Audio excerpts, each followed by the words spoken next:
خط سیلی که یاد گرفتم خوندن نوشتنش. بارکالله. یاد نیست.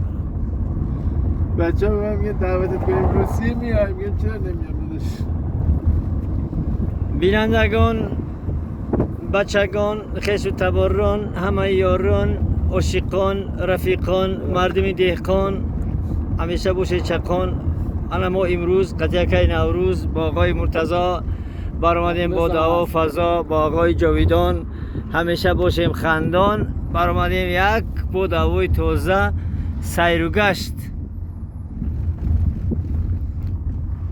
جاویدان داداش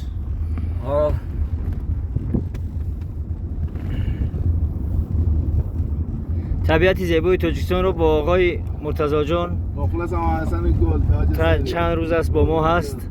بار دیگر از نام کلی مردم شریف تاجیکستان مرتضی جان رو خوش آمدید میگوییم. اینجا مرتضی از من زیادتر مخلص دارد آقای نوروز. گاهی وقتا رشک میکنم میگم مرا نمیشناسن، آقای مرتضی را میشناسن. افتخار میدی که ما هم صحبت میکنیم. خطی ما صورت نگیرید هستم وقتی اخیر، فقط خطی آقای مرتضی صورت میگیرن، عکس میگیرن. شرمنده من نکن. نه بابا چی شرمنده ای؟ توی تاجیکستان شما را از من زیاد میشناسن. استاد بزرگ همین مرا اون ور ویل میکنن، مرا اون ور ویل میکنن با آقای مرتضی عکس میگیرن. مرا میگن تو کهنه شدی، از مود رفتی. زنده باشی. سلام. قربونت برم عزیزم. سلامت باشی. خوش اومدی. همیشه شاد باشی.